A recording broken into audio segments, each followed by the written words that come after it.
ಇಡೀ ರಾಜ್ಯದ ಎಲ್ಲ ಗೃಹಲಕ್ಷ್ಮಿ ಮಹಿಳೆಯರಿಗೆ ರಾಜ್ಯದ ಮಹಿಳಾ ಮತ್ತು ಮಕ್ಕಳ ಕಲ್ಯಾಣ ಸಚಿವೆ ಲಕ್ಷ್ಮಿ ಹೆಬ್ಬಾಳ್ಕರ್ ಅವರು ಗೃಹಲಕ್ಷ್ಮಿ ಯೋಜನೆಯಲ್ಲಿ ದೊಡ್ಡ ಬದಲಾವಣೆ ಮಾಡಿ ರಾತ್ರೋರಾತ್ರಿ ಗುಡ್ ನ್ಯೂಸ್ ಕೊಟ್ಟಿದ್ದಾರೆ.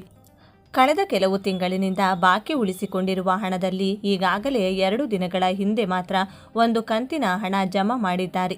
ಆದರೆ ಅಕ್ಟೋಬರ್ ಮತ್ತು ನವೆಂಬರ್ ತಿಂಗಳ 2 ತಿಂಗಳ ಹಣ ಇನ್ನೂ ಕೂಡ ಬಾಕಿ ಉಳಿಸಿಕೊಂಡಿದ್ದಾರೆ. ಇನ್ಮುಂದೆ ಪ್ರತಿ ತಿಂಗಳು ಮಹಿಳೆಯರ ಬ್ಯಾಂಕ್ ಖಾತೆಗಳಿಗೆ ಹಣ ಬರುವುದಿಲ್ಲ.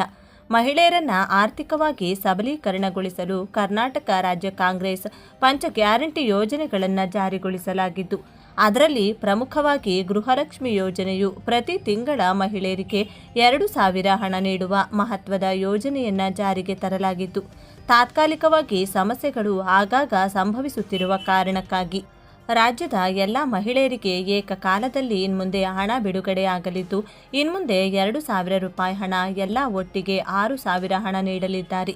ಹಾಗೂ ಪ್ರತಿ ತಿಂಗಳ ನಿಗದಿತ ದಿನಾಂಕವನ್ನು ಸಹ ನಿರ್ಧರಿಸಲಾಗಿದ್ದು, ಕೇಂದ್ರ ಸರ್ಕಾರ ಪಿಎಂ ಕಿಸಾನ್ ಹಣ ಏಕಕಾಲದಲ್ಲಿ ದೇಶದ ಎಲ್ಲ ರೈತರಿಗೆ ಹೇಗೆ ವರ್ಗಾವಣೆಯಾಗುತ್ತದೆಯೋ ಅದೇ ರೀತಿಯಲ್ಲಿ ನಾವು ಕೂಡ ಮಹಿಳೆಯರಿಗೆ ಏಕಕಾಲದಲ್ಲಿ ಎಲ್ಲ ಕಡೆ ವರ್ಗಾವಣೆ ಮಾಡಲು ಕ್ರಮ ತೆಗೆದುಕೊಂಡಿದ್ದೇವೆ ಎಂದು ಸಚಿವೆ ಲಕ್ಷ್ಮಿ ಹೆಬ್ಬಾಳ್ಕರ್ ಅವರು ಸ್ಪಷ್ಟಪಡಿಸಿದ್ದಾರೆ.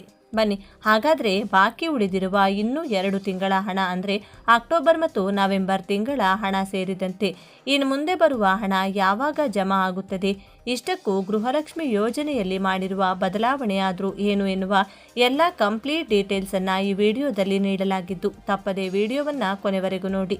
ನೀವು ಕೂಡ ಗೃಹಲಕ್ಷ್ಮಿ ಫಲಾನುಭವಿಯಾಗಿದ್ದರೆ ಅಥವಾ ನಿಮ್ಮ ಮನೆಯಲ್ಲಿ ಯಾರಿಗಾದರೂ ಗೃಹಲಕ್ಷ್ಮಿ ಹಣ ಬರ್ತಾ ಇದ್ರೆ ತಪ್ಪದೇ ವಿಡಿಯೋಗೆ ಈಗಲೇ ಒಂದು ಲೈಕ್ ಮಾಡಿ.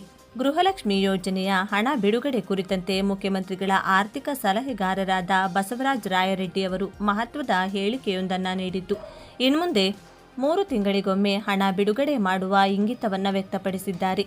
ಬೆಳಗಾವಿಯಲ್ಲಿ ಸುದ್ದಿಗಾರರೊಂದಿಗೆ ಮಾತನಾಡಿದ ಬಸವರಾಜ ರಾಯರೆಡ್ಡಿ, ರಾಜ್ಯ ಸರ್ಕಾರ ಆರ್ಥಿಕವಾಗಿ ಸದೃಢವಾಗಿದೆ.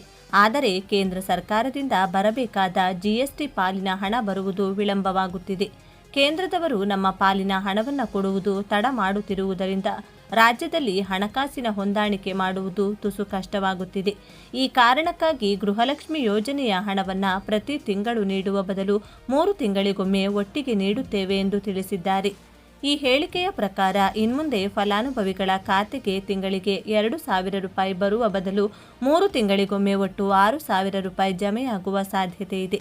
ಈಗಾಗಲೇ ತಾಂತ್ರಿಕ ಕಾರಣಗಳಿಂದಾಗಿ ಹಲವು ಮಹಿಳೆಯರಿಗೆ 2-3 ತಿಂಗಳ ಹಣ ಒಂದೇ ಬಾರಿ ಜಮೆಯಾಗ್ತಿದ್ದು, ಇದನ್ನೇ ಅಧಿಕೃತವಾಗಿ ಮುಂದುವರಿಸುವ ಮುನ್ಸೂಚನೆ ಸಿಕ್ಕಂತಾಗಿದೆ. ಇದೇ ವೇಳೆ ಮಹಿಳಾ ಮತ್ತು ಮಕ್ಕಳ ಕಲ್ಯಾಣ ಇಲಾಖೆ ಸಚಿವೆ ಲಕ್ಷ್ಮಿ ಹೆಬ್ಬಾಳ್ಕರ್ ಅವರು ಯೋಜನೆಯ ಅನುಷ್ಠಾನ ಮತ್ತು ವಿಳಂಬದ ಕುರಿತು ಮಾತನಾಡಿದ್ದಾರೆ. ಯೋಜನೆ ಜಾರಿಯಾದ ದಿನದಿಂದ ಇಲ್ಲಿಯವರೆಗೆ ಸುಮಾರು 1.24 ಕೋಟಿ ಮಹಿಳೆಯರಿಗೆ ಬರೋಬ್ಬರಿ 54,000 ಕೋಟಿ ರೂಪಾಯಿಗಳನ್ನು ಗೃಹಲಕ್ಷ್ಮಿ ಹಣವನ್ನು ಸಂದಾಯ ಮಾಡಲಾಗಿದೆ ಎಂದು ಮಾಹಿತಿ ನೀಡಿದರು. ಕಳೆದ ಕೆಲವು ತಿಂಗಳುಗಳಿಂದ ಹಣ ಬರುವುದು ತಡವಾಗುತ್ತಿರುವುದಕ್ಕೆ ಕಾರಣವನ್ನು ಸಚಿವರು ವಿವರಿಸಿದ್ದಾರೆ. ಆರಂಭದಲ್ಲಿ ಇಲಾಖೆಯಿಂದಲೇ ನೇರವಾಗಿ ಫಲಾನುಭವಿಗಳ ಖಾತೆಗೆ ಡಿಬಿಟಿ ಮೂಲಕ ಹಣ ಹಾಕಲಾಗುತ್ತಿತ್ತು. ಆದರೆ ಈಗ ಆ ವ್ಯವಸ್ಥೆಯನ್ನು ಬದಲಾಯಿಸಲಾಗಿದ್ದು, ಆಯಾ ತಾಲೂಕು ಪಂಚಾಯಿತಿಗಳ ಮೂಲಕ ಫಲಾನುಭವಿಗಳ ಖಾತೆಗೆ ಹಣ ಜಮೆ ಮಾಡಲು ಕ್ರಮ ಕೈಗೊಳ್ಳಲಾಗಿದೆ. ಈ ಪ್ರಕ್ರಿಯೆಯ ಬದಲಾವಣೆಯಿಂದಾಗಿ ಕೆಲವು ತಿಂಗಳ ಕಂತು ಪಾವತಿಯಲ್ಲಿ ವಿಳಂಬವಾಗಿದೆ ಎಂದು ಸಚಿವರು ತಿಳಿಸಿದ್ದಾರೆ. ಸರ್ಕಾರದ ಕಡೆಯಿಂದ ಹಣಕಾಸಿನ ಹೊಂದಾಣಿಕೆ ಮತ್ತು ತಾಂತ್ರಿಕ ಬದಲಾವಣೆಗಳ ಕಾರಣದಿಂದ ಗೃಹಲಕ್ಷ್ಮಿ ಹಣಕ್ಕಾಗಿ ಯಜಮಾನಿಯರು ಇನ್ಮುಂದೆ ಪ್ರತಿ ತಿಂಗಳು ಕಾಯುವ ಬದಲು 3 ತಿಂಗಳಿಗೊಮ್ಮೆ ಒಟ್ಟಿಗೆ ಹಣ ಪಡೆಯುವ ಸಾಧ್ಯತೆ ದಟ್ಟವಾಗಿದೆ. ಇನ್ಮುಂದೆ 3 ತಿಂಗಳಿಗೊಮ್ಮೆ ಗೃಹಲಕ್ಷ್ಮಿ ಹಣವನ್ನು ಜಮಾ ಮಾಡೋದಾಗಿ ಮಹಿಳಾ ಮತ್ತು ಮಕ್ಕಳ ಅಭಿವೃದ್ಧಿ ಇಲಾಖೆ ಸಚಿವರಾದ ಲಕ್ಷ್ಮಿ ಹೆಬ್ಬಾಳ್ಕರ್ ಹೇಳಿದರು.